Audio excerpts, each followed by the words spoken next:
Good day, ma'am. I am Lorami Fortunato. So, first question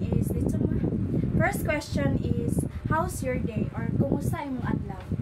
So, ako adlaw karon is okay ra. Nothing special. Kay inanim jaman ko kada adlaw kanang normal ra sa kuha.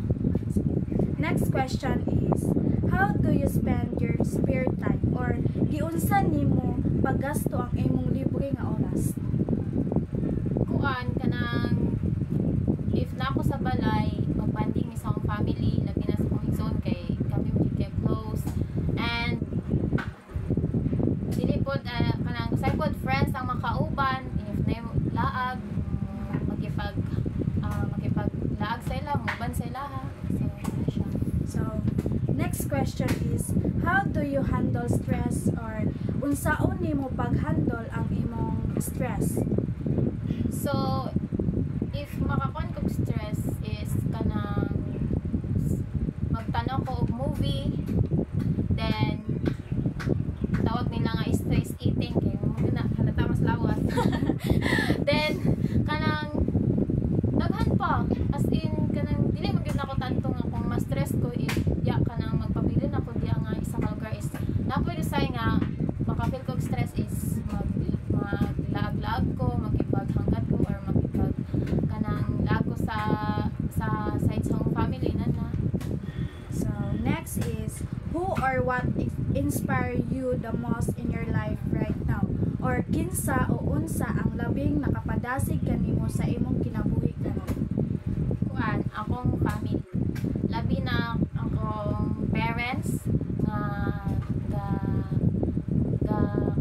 nga sakripisyo kay sila ang gahatag or gapaningkamot nga mahatag ang among financial needs or para sa among eskwela. Labi na duwa mi sa akong igsoon nga ilang gipaskwela and isa po ko sa magulang and tulo mi ka igsoon and ang isa is ang older is naminyon na so ako na lang tas ako ding manghod.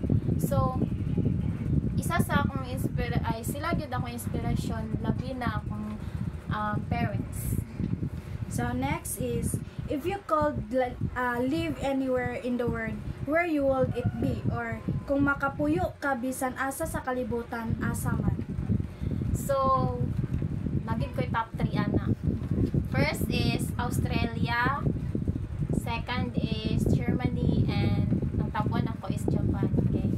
Kanang gusto na ko kuan akong kagalingon nga if example is kanang na kuan ako diri sa Pinas. So kung asa ko nga if ever na kuan ko kanang puhon kung paboran mas successful, gusto na ko na sila adtoon nga tulo ka ba nga country. Okay. So next question is what does friendship mean to you?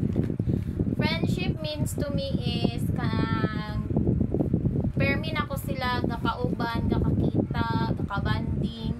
So daghan siya meaning sa kuha kay dili lang pamilya ang imong kanang permi nga makauban or permi nga kalipay nga kauban, labi pud ang mga friends. So that's what friendship means to me. So next is do you often give people second chance? Depende sa sala. Siguro kay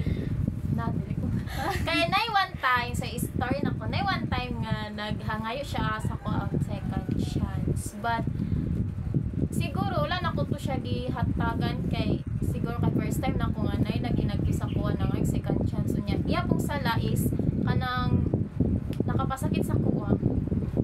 So depende lang yun siya.